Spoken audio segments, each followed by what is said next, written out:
Hello दोस्तों, आप सभी का स्वागत है मेरे यूट्यूब चैनल में। आज की कहानी है साइको आशिक भाग 9। आहिल ने इनाया के होठों पे होठ रखे और पागलों की तरह उसे चूमने लगा। इनाया का तो अब हैरानी का कोई ठिकाना ही नहीं बचा था। उसका ध्यान आहिर की किस से ज्यादा इस बात पे था कि अभी अभी वो लोग मौत के मुंह से बाहर आए हैं और ऐसे मोमेंट पे आहिर उसे किस करने का कैसे सोच सकता है। सच में ये इंसान पागल है। इनाया अभी अपनी सोच में थी कि तभी उसकी सिसकी निकल गई। आहिर ने उसके होठों को बाइट कर लिया था, पर जोर से नहीं, धीरे से। कुछ देर किस करने के बाद आहिर का फोन बजने लगा तो आहिर ने फिर बाइट कर इनाया को छोड़ दिया। आहिर ने फोन उठाया और सामने वाली की बात सुनकर बस इतना कहा, ठीक है, हम दोनों आ रहे हैं। उसने फोन रखा और इनाया से कहा, अब तक मैं तुमसे प्यार से पेश आ रहा था, पर आज तुमने मेरे प्यार का सबके सामने मजाक बनाया, मेरा मजाक बनाया। पता है क्यों? क्योंकि तुम्हें अभी तक असली आहिर शेखावत के बारे में पता नहीं है, इसीलिए तुम ये सब कर पाई। पर अब बस बहुत हुआ, अब और नहीं। अब मैं तुम्हें बताऊंगा कि आहिर शेखावत चीज़ क्या है। बहुत कर ली अपनी मनमानी, लेकिन अब तुम पे सिर्फ तुम्हारे पति की मर्जी ही चलेगी। कहते हुए उसने कार स्टार्ट की। इनाया ने उसकी लैब से उठने की कोशिश की तो आहिर ने सर्द आवाज में कहा, चुपचाप ऐसे ही बैठी रहो, उठने की कोशिश भी मत करना। इनाया अब खामोश हो गई। कुछ ही देर में उनकी कार रिजॉर्ट में पार्किंग में आ गई। रिजॉर्ट को देखते ही इनाया अंदर ही अंदर घबराने लगी, क्योंकि उसे डर था कि कहीं कोई उससे कुछ उल्टा सीधा सवाल न पूछ ले, और किसी ने पूछा तो वो क्या जवाब देगी। आहिर इनाया को लेके कार से बाहर निकला और नीचे उतर के उसका हाथ पकड़कर उसे अंदर ले गया। अंदर आते ही वो लोग रिजॉर्ट में जाते उससे पहले ही गार्डन में खड़ी ममता भाभी, अपर्णा और जानकी जी उन दोनों के पास आ गए। जानकी जी ने पूछा, आप कहाँ थी इनाया? ममता, हाँ इनाया, कहाँ थी तुम? हमने पूरा रिजॉर्ट देख लिया था, पर तुम कहीं थी ही नहीं। इनाया के ऊपर एक के बाद एक सवालों की बरसात होने लगी, जिसका जवाब उसके पास नहीं था। उसे समझ नहीं आ रहा था कि वो सबको क्या बोले। झूठ बोल भी नहीं सकती थी, और सच बोला तो सब उसके किरदार पे सवाल उठाएंगे, उसके कैरेक्टर पर दाग लग जाएगा। इसीलिए वो बस खामोश थी। ममता ने कहा, अब बोलती क्यों नहीं, कहाँ थी? अचानक ही आहिर ने कहा, वो मेरे साथ थी। हम दोनों को अपनी स्पेशल हल्दी मनानी थी, इसीलिए मैं ही सुबह आप सबके उठने से पहले इनाया को यहाँ से ले गया। उसकी बात सुनते ही इनाया ने हैरानी से आहिर को देखा। उसे तो यकीन ही नहीं हो रहा था कि इतना कुछ होने के बाद भी आहिर ने सबके सामने उसकी इज्जत बचा ली, उसका साथ दिया। वहीं ममता ने कहा, दामाद जी, आपके साथ थी तो फिर आप यहाँ क्या कर रहे थे? जब इनाया नहीं थी तब आप तो यहीं थे। आहिर, लेकिन बाद में चला भी गया था ना, और वैसे भी आप लोग सवाल ही करते रहेंगे या उसे चेंज भी करने देंगे? हमारी तो हल्दी हो गई, पर आप लोगों की रस्म तो बाकी है, इसलिए उसे जाने दीजिए। ममता, हाँ, मैं ये तो भूल ही गई। चलो इनाया, चलते हैं, देर हो रही है। पहले ही ममता ने जानकी जी और अपर्णा जी की इजाज़त ली और इनाया को लेके अंदर चली गई। पूजा भी उनके पीछे ही आ गई थी।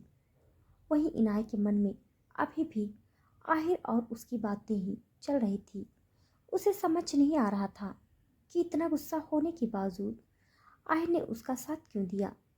उसके दिल में आहिर के लिए रिस्पेक्ट बढ़ गई थी, और ये सब सोचते हुए एकाएक ही एक सवाल उसके दिल में उठ गया, क्या अनुराग होता तो ये करता? जिसका जवाब था नहीं। अनुराग साथ देना तो दूर की बात, सबके सामने कभी उसकी तरह से एक शब्द भी नहीं बोलता था। ये सब सोचते हुए इनाया ने खुद से कहा, क्या अनुराग के मामले में मैं गलत हूँ? क्या मेरे लिए आहिर ही? उसने अपनी सोच को रोक लिया। वो लोग कमरे में आए। इनाया ने फ्रेश होकर पीले रंग का खूबसूरत सा लहंगा पहन लिया। पूजा ने उसका बहुत सिंपल और हल्का टचअप कर दिया और फिर दोनों उसे लेकर बाहर आ गए। इनाया ने फ्लावर ज्वेलरी पहनी थी और वो इस वक्त किसी प्यारी सी डॉल की तरह दिख रही थी। ममता ने उसे लेके आहिर के बगल में बिठाया और फिर पहले सबने आहिर को हल्दी लगाई और उसकी उतरी हुई हल्दी फिर इनाया को। आहिर ने इस बीच एक बार भी इनाया को नहीं देखा था, पर इनाया की चोर नजरें उसके ऊपर कभी कभी जाती और आहिर की बेरुखी देख उसे बुरा भी लगता था। खैर, सबने हल्दी एंजॉय की और फिर इनाया को लेके अंदर चले गए। आहिर भी अंदर आ गया। उसका दोस्त मानिक उसके साथ ही था। मानिक को देखकर आहिर ने कहा, साले, आज भी पी के ही आ गया। एक दिन तो बिना पिए रहता। मानिक, तू जानता है ना, नशे में अपने सारे गम भूल जाता हूँ मैं, जो उस घटिया लड़की ने मुझे दिए थे। आहिर, घटिया भी बोलता है और उसे अपने लाइफ पे असर भी पड़ने दे रहा है। अगर इतनी ही नफरत है तो भूल जा उसे और ये दिन रात शराब पीना छोड़ दे। मानिक, मेरी बातें हम बाद में करेंगे, पहले जा और शावर लेकर आ। वैसे भी मैंने आज सिर्फ एक बोतल पी है, इसलिए मुझे नशा बिल्कुल नहीं चढ़ा। मैं होश में ही हूँ, इसीलिए मेरे बारे में नहीं, भाभी के बारे में सोच। आहिर ने सिर हिलाते हुए कहा, इम्पॉसिबल। वो वॉशरूम में चला गया। उसके जाते ही मानिक भी अपने कमरे में जाने के लिए निकला। उसका ध्यान अपने हाथों पे था जिसमें हल्दी लगी हुई थी। वो उसे छिड़कते हुए आगे बढ़ रहा था क्योंकि उसे ऐसी चीजें अपने हाथों पे भी नहीं चाहिए थी। वो अपने ही धुन में था कि तभी सामने से आती पूजा से वो टकरा गया। उसके हाथ की हल्दी जिसे वो छिड़क रहा था वो अब उड़ते हुए पूजा के चेहरे पर जा लगी। वहीं मानिक ने टक्कर होते ही गुस्से में सामने देखा। पूजा को देखकर एक पल के लिए उसकी नज़रें पूजा पे ठहर गई, पर अगले ही पल उसने पूजा से अपनी नज़रें हटाई। वो कुछ कहने को हुआ, उससे पहले पूजा ने डरते हुए कहा, सॉरी, गलती से हो गया। इतना कहकर वो भागते हुए इनाया के कमरे में वापस चली गई। उसके जाते ही मानिक ने खुद से कहा, इसे क्या हो गया? क्या मैं इतना डरावना लगा इसे? कहते हुए वो अपने कमरे में आ गया। उसने अपनी शर्ट उतार कर फेंकी और सिगरेट जलाकर उसे कश लेने लगा। उसकी आंखों के आगे पूजा का चेहरा था। इधर पूजा इनाया के कमरे में वापस आ गई तो इनाया ने कहा, अच्छा हुआ तुम आ गई। तुम्हारे जाते ही ममता भाभी खाना देकर गई हैं। चलो आ जाओ, तुम भी मेरे साथ ही लंच कर लो। पूजा उसके पास आकर बैठ गई और उसके कमजोर पड़े चेहरे को देखकर कहा, लंच तो तुझे अच्छे से करना पड़ेगा, एनर्जी की जरूरत तुझे है। इनाया, हाँ कर तो रही हूँ। पूजा ने उसे छेड़ते हुए कहा, वैसे एक बात बता, सुबह चोरी छुपे तुमने और जीजू ने कैसे हल्दी सेलिब्रेट की? रोमांटिक तो बहुत होगी। उसकी बात सुनते ही इनाया के जहन में फिर वही बात चलने लगी जो सुबह हुआ था। खैर, दोपहर से शाम हो गई। शादी का मुहूर्त नज़दीक आ गया था। गार्डन में मेहमान आ चुके थे। बस इंतज़ार दूल्हा दुल्हन का था। कमरे में इनाया को एक ब्यूटिशियन तैयार कर रही थी। इनाया ने रेड कलर का लहंगा पहना था जिसके ऊपर डायमंड वर्क किया हुआ था। वो बेहद प्यारी दिख रही थी, पर उसके चेहरे से समझ आ रहा था कि वो काफ़ी नर्वस भी है। रेडी करते ब्यूटिशियन वहाँ से चली गई और ममता और पूजा ने जैसे ही इनाया को देखा तो उसकी खूबसूरती देखकर मेमराइज हो गए। ममता ने आगे आगे इनाया को काला टीका लगाते हुए कहा, आज किसी की नजरें नहीं हटाएगी तुम्हारे ऊपर से। इतनी ज़्यादा खूबसूरत लग रही हो, आज तक कभी कोई नहीं लगा होगा जितनी तुम दिख रही हो। भगवान हर बुरी नज़र से बचाए। पूजा, सच कहा भाभी, इनाया बहुत बहुत बहुत सुंदर लग रही हो। मेरी भी नजर ना लगे। इनाया उनकी बातों पे फीका सा मुस्कुराई। ममता और पूजा उसे लेके गार्डन की तरफ आ गई। एंट्रेंस पे आते ही सबकी नजरें उसकी तरफ उठ गई। हर कोई उसे देखता ही रह गया। खूबसूरत तो वो पहले से ही थी। उसकी आंखें उसकी खूबसूरती को और बढ़ाती। ममता और पूजा उसे लेकर आगे बढ़ गए। उसके पीछे ही निष्का और जानवी भी। इनाय के दोनों तरफ कोल्ड फायर वर्ष चल रहे थे। पूरे रास्ते में फॉग था, जिनके बीच नजरें झुकाए इनाय चल रही थी। वो आहिर के पास आकर खड़ी हो गई। आहिर कब से नशीली नजरों से उसे देख रहा था। उसके लिए उसकी दुल्हन इस दुनिया में सबसे खूबसूरत दुल्हन थी। उसकी नजरें बेहद खुमारी से इनाया को देखने लगी। उसने भी इस वक्त गोल्डन रंग की शेरवानी पहनी हुई थी और वो खुद भी बेहद स्मार्ट दिख रहा था। कुछ देर इनाया को देखने के बाद आहिर ने बेहद खुमारी से कहा, खूबसूरत शब्द भी कम पड़ जाए इस खूबसूरती के आगे। इनाया की पलकें और ज्यादा झुक गई, जिसका दिल धड़क गया। आहिर की बात पे आहिर ने उसका हाथ पकड़कर कहा, चले जान, शादी का समय हो रहा है। इनाया ने बिना कुछ कहे सर झुका लिया। आहिर ने उसका हाथ पकड़ा और लेकर मंडप में आ गया और उसके साथ बैठ गया। पंडित उसे देखते ही कांपने लगे। आहिर ने सर्द आवाज में कहा, अब मुझे अलग से बताना पड़ेगा पंडित, चल शुरू कर जल्दी। पंडित ने हाँ में सिर हिलाया और मंत्र पढ़ने फिर शुरू किए। जैसे ही कन्यादान की बारी आई, इनाय के चाचा चाची आगे आने लगे तो आहिर ने उन्हें रोकते हुए कहा, रुको, तुम दोनों मत आओ। ये कहे उसने ममता और संजय को देखते हुए कहा, आ जाओ। ममता और संजय आगे आए और कन्यादान करने लगे। कन्यादान करने के बाद पूजा ने आके आहिर और इनाया का गठबंधन किया। गठबंधन के बाद पंडित ने दोनों के फेरों के लिए खड़े होने के लिए कहा। आहिर खड़ा हो गया, पर इनाया अपनी जगह पे वैसे ही बैठी थी। उसे जैसे किसी चीज का होश ही नहीं था। ये देखकर आहिर ने नीचे झुके उसे अपनी गोद में उठा लिया। खुद को हवा में महसूस करते ही इनाया की आंखें बड़ी हो गई।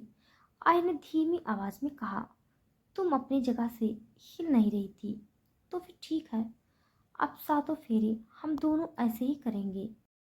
कहते हुए उसने 7 फेरे ऐसे ही इनाया को गोद में उठाए ही लिए।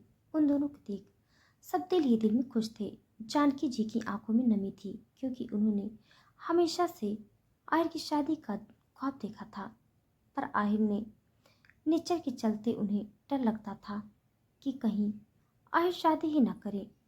पर आज आहिर शादी भी कर रहा था और जिस लड़की से शादी हो रही थी वो उससे बेइंतहा प्यार भी करता है। ये देखकर उन्हें इस वक्त दुनिया में सबसे ज्यादा खुशी हो रही थी।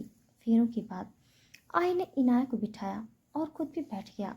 बैठते ही पंडित जी ने कहा, अब वधू की मांग में सिंदूर भरिए और मंगलसूत्र पहनाइए। आहिर ने सामने रखा सिंदूर उठाया और इनाया की मांग में सजा दिया। थोड़ा सिंदूर इनाया की नाक पर भी गिर गया। सिंदूर लगते ही इनाया की आंखें बंद हो गई और उसकी बंद आंखों में आंसू का एक कतरा बह गया। आहिर ने सिंदूर भरने के बाद अपनी जेब से एक बॉक्स निकाला, जिसमें उसके नाम का मंगलसूत्र था। उसने मंगलसूत्र निकाल के इनाया को पहना दिया।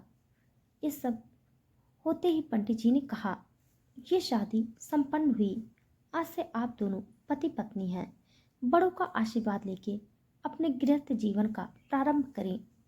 ये सुनते ही जैसे इनाया की दुनिया थम सी गई। सुबह कितनी खुश थी कि उसकी शादी अनुराग से होने वाली है, पर अचानक से आहिर आया और सब कुछ पलट के रख दिया। अनुराग को याद कर इनाया के आंसू बह गए। उसने अपनी बेबसी से तरस आ रहा था। वो चाह कर भी अनुराग के लिए कुछ नहीं कर पाई। उसे अनुराग की फिक्र हो रही थी, पर आहिर के रहते सोच भी कहाँ पाई। आहिर ने मजबूती से उसका हाथ पकड़कर बेसख्त आवाज में कहा, अब से मेरी बीवी हो तुम जान, आहिर शेखावत की बीवी, और मैं ये बिल्कुल बर्दाश्त नहीं करूँगा कि तुम किसी गैर मर्द के बारे में सोचो भी। उसके लिए फिक्र करना तो दूर की बात है, इसीलिए उससे ध्यान हटाओ और चलो, घर वाले इंतजार कर रहे हैं। इतना कहते ही आहिर अपनी फैमिली के पास गया और फिर दोनों ने सभी बड़ों का आशीर्वाद लिया, सिवाय इनाय के चाचा चाची के।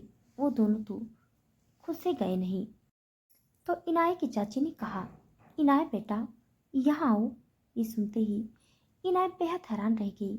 जिंदगी में पहली बार उसकी चाची उसे इतने प्यार से बात कर रही थी। ये उसके लिए किसी शौक से कम नहीं था। इनाय को हैरानी देख उसकी चाची ने फिर से कहा, ऐसे दूर से क्या देख रही हो बेटा, यहाँ आओ। इस पर आहिर के चेहरे पे अजीब से एक्सप्रेशन आ गए। वो कुछ कहने ही वाला था, पर तभी उसके कान में इनाय की नाजुक सी आवाज गई, प्लीज जाने दीजिए। आहिर ने उसकी चाची को देखते हुए कहा, वैसे तो मैं नहीं चाहता था कि तुम दोनों मेरी बीवी से मिलो, पर मेरी बीवी खुद ही मिलना चाहती है तो क्या कर सकता हूँ, जाओ मिल लो। वैसे भी जहाँ सारी रस्में हो गई, अब विदाई की रस्म भी हो जाए। कहते उसने इनाय का हाथ छोड़ दिया। इनाय उनके पास गई और सबसे पहले अपनी भाभी के बगल में लग गई। ममता की आंखों में भी आंसू आ गए थे। भले ही झूठी ही फिक्र क्यों न दिखाई, पर उसे घर में इनाय की आदत थी। वो सबसे ज्यादा टाइम इनाय के साथ ही बिताती थी, और अब जब वो अपने ससुराल जा रही थी तो रोना तो आएगा ही। ममता ने कहा, सोचा था तुम ननद से मेरी प्यारी भाभी बन जाओगी, पर किस्मत शायद कुछ और मंजूर था। उसकी बात सुनकर इनाय की चाची उसके पास आई और बोली, ममता जो हुआ अच्छा ही हुआ। वैसे भी तुम्हारा फटीचर धोखेबाज भाई मिलने से अच्छा मेरी इनाय को दुनिया का सबसे अमीर इंसान पति के रूप में मिल गया। इनाय बेटा, अब इस शादी को दिल से निभाओ, और हाँ, कोई शिकायत भी नहीं आनी चाहिए तुम्हारे ससुराल से। कहते हुए उनकी आवाज़ सख्त हो गई थी। इनाय को अब जाके लगा कि वो उसकी वही चाची है, वरना अब तक जिस तरह से वो शायद उगल रही थी, ऐसा लग नहीं रहा था कि वो उसकी चाची हैं। तभी उसे एक और झटका लगा जब उसके चाचा उसके पास आए और बोली, इनाय बेटा, शादी के बाद हमें भूल मत जाना, वरना इतने अमीर खानदान में जाते ही अपने गरीब चाचा चाची को भूल जाओगी। इनाय बैंक से मुस्कुराई। उसे अब समझ नहीं आ रहा था कि ये बदल कैसे गए, पैसे की वजह से। खैर, वो अपने चाचा चाची से और उम्मीद ही क्या कर सकती थी। पूजा उसके पास आई और उसे गले लगाते हुए बोली, रोना तो बहुत आ रहा है, पर मैं तेरे लिए खुश हूँ इनाया। भले ही तुझे अब ये सब गलत लग रहा होगा, पर देखना, एक दिन तुझे खुद एहसास होगा कि आहिर जूजू से बेहतर तेरे लिए और कोई नहीं है। उसकी बात पे इनाया बस फीका सा मुस्कुराई और फिर संजय से मिलने के लिए चली गई। वहीं आहिर, जो ये सब देख फ्रस्ट्रेट हो रहा था, वो अब इनाय के पास आ गया और सर्द आवाज में कहा, ये मिलना मिलाना हो गया हो तो चलें बीबी, या तुम्हें और रोना धोना करना है। उसकी बात पे संजय ने झट से कहा, नहीं नहीं दामाद जी, हो गया सब, चलो इनाया, अब विदाई का समय हो गया है। आहिर ने इनाया को फिर से गोद में उठाया और आगे बढ़ गया। उनके पीछे की बाकी लोग आ रहे थे। आहिर ने इनाया को लाके कार में बिठाया और खुद भी बैठ गया। उनके बैठते ही ड्राइवर ने कार आगे बढ़ाई। इनाया ने विंडो से एक नज़र पीछे छूटते अपने परिवार को देखा और उसकी आंखें फिर नम हो गई। आहिर ने ये देखकर कहा, अब अगर तुम रोई न बीबी तो देखना, रात भर चिल्लाने पे मजबूर कर दूंगा। इनाया सुनते ही डर गई और उसने जल्दी से अपने आंसू पोंछे और विंडो से चिपक कर बैठ गई। आहिर सिर टेढ़ा करके बस उसे निहारे जा रहा था। आखिर वो देख ही रही थी, इतनी खूबसूरत कोई कैसे ही उससे नजरें हटा पाता। उसे देखते हुए आहिर का हाल बेहाल हो रहा था। वहीं इनाया को ऐसा लग रहा था कि जैसे उसकी दुनिया ही पलट गई हो। वो अभी कुछ सोचने समझने की हालत में नहीं थी। उसने अपने मन में कहा, क्यों किया ऐसे कान्हा? क्या गलती थी मेरी जो एक शैतान के हाथों में मुझे बांध दिया? कितना अच्छा चल रहा था ना सब, पर अचानक से यह तूफान क्यों आया? आप चाहते तो रोक सकते थे। छोड़िए, मैं भी आपसे क्या ही शिकायतें कर रही हूँ। जो होना था वो अब हो ही गया है। न चाहते हुए भी मैं इनकी पत्नी बन ही गई हूँ। वो रोना चाहती थी, पर आहिर की वजह से वो रो भी नहीं पा रही थी। आधे घंटे के बाद उनकी कार रुकने की आवाज़ इनाय के कान में पड़ी। साथ ही साथ आतिशबाजी की आवाज़ें भी चारों तरफ से आ रही थी। आई ने इनाय का हाथ पकड़ा और कहा, घर आ गया बीबी, चलो अब अंदर। इतना कहकर वो उसे लेकर नीचे उतर गया। इना ने सिर उठा के देखा तो वो इस वक्त एक महल जैसे घर के सामने खड़ी थी, जो कि बहुत ही खूबसूरती से सजाया गया था। पूरा घर चमक रहा था और बाहर हर वक्त आतिशबाजियां हो रही थी। आहिर ने इना का हाथ पकड़ा और उसे लेकर आगे बढ़ गया। उन दोनों का ऊपर से फूलों की बरसात हो रही थी। इनाय ने ऊपर देखा तो उसकी आंखें हैरत में फैल गईं।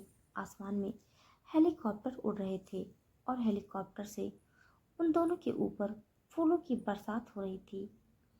इनाया हैरानी से आहिर को देखा तो आहिर ने मुस्कुराते हुए कहा, अब अपनी जान के लिए ये सब तो करना ही था। इनाया ने पलकें झुकाई। आहिर उसे लेकर घर के मेन दरवाजे पर आ गया तो वहां आहिर का पूरा परिवार खड़ा था। जानकी जी सबके आगे थी और वहीं इनाया और आहिर की आरती करने वाली थी। इनाया को देखते ही जानकी जी ने खुश होकर कहा, सच में आहिर, हम पूरी जिंदगी भी ढूंढ रह जाते तब भी इतनी प्यारी और मासूम लड़की आपके लिए ढूंढ नहीं पाते। कहते उन्होंने एक सर्वेंट को इशारा किया।